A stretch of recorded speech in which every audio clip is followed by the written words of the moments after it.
Welcome to Temple Builders Carpentry. Temple Builders, we problem solvers. Temple Builders, safety first.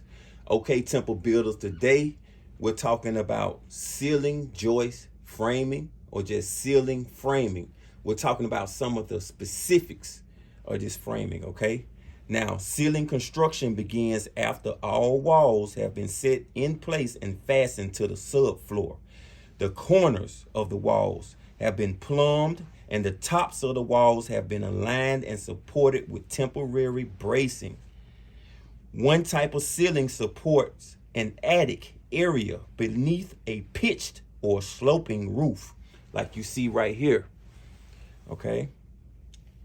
Another type of ceiling serves as the framework for a flat roof. When a building has two or more floors, the ceiling unit of a lower story is part of the floor unit of a story above it. Okay, so as we can see in this demonstration right here, this illustration, all right, we got our ceiling joist right here supporting our attic. And I'm gonna let you know what these arrows means right here. This is the outward pressure of your roof rafters. Now, one of the main structural functions of a ceiling frame is to tie together the exterior walls of a building. As you can see right here, these are exterior walls. Here's an exterior wall. This is the exterior wall. Right here is your interior wall right here, okay?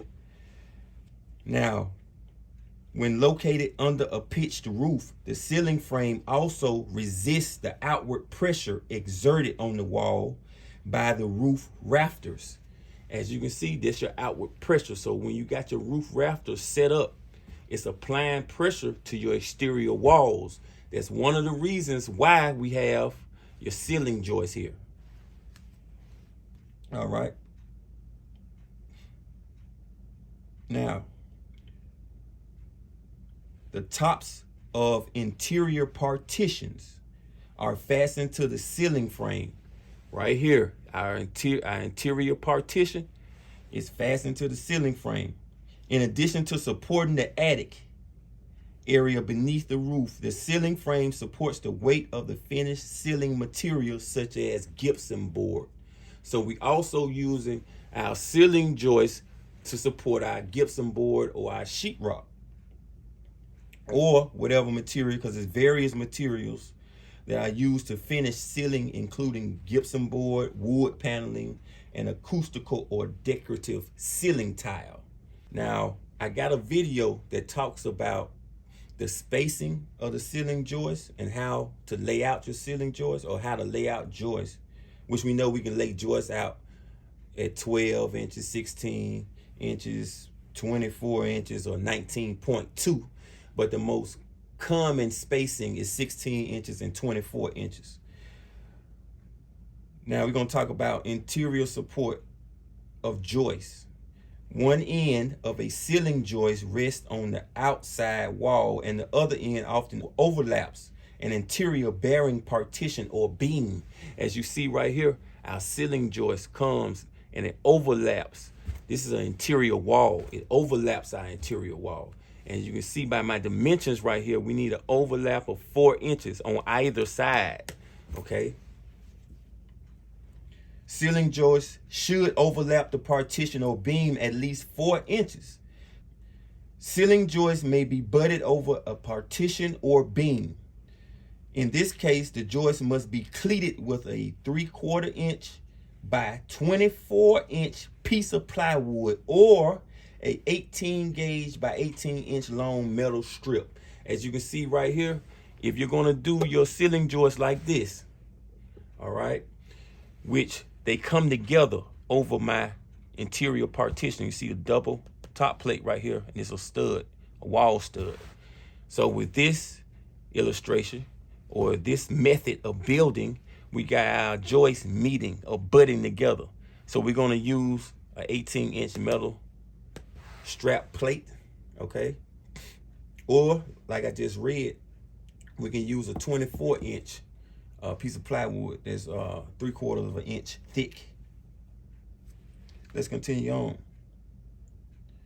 The structural design of a building may specify a beam be placed above the ceiling joist In this case, the inside ends of the ceiling joists are hung from the beam with special joist hangers.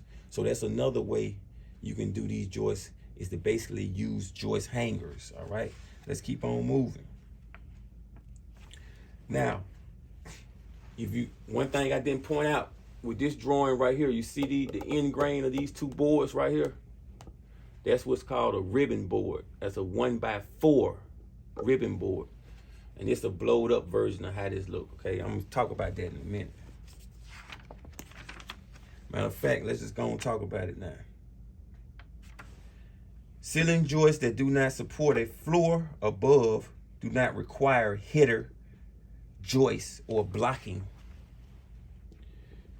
Without additional header joists, however, the ceiling joists may twist or bow at the center of their span. To prevent twists or bowing, a ribbon board is nailed at the center of the span, okay? So that's what the ribbon board is for, to prevent twisting and to prevent bowing. I also did a short video on a strong back, okay? So I'm not gonna talk too much about a strong back. That's for sagging ceilings, or it's also another way to align your joists. I got a short video on that. You can look at that if you want to. Okay, now let's look at this picture right here.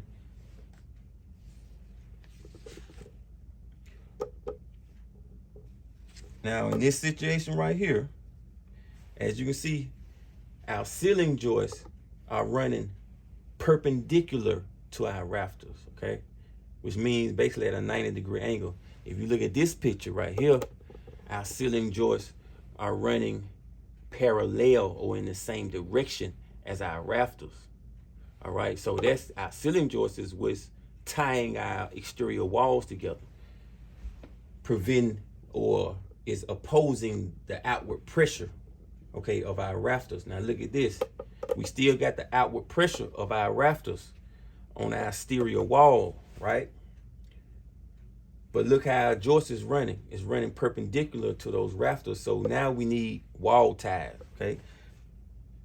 So when ceiling joists do not run parallel to the roof rafters, 2x4s can be used as a tie between exterior walls.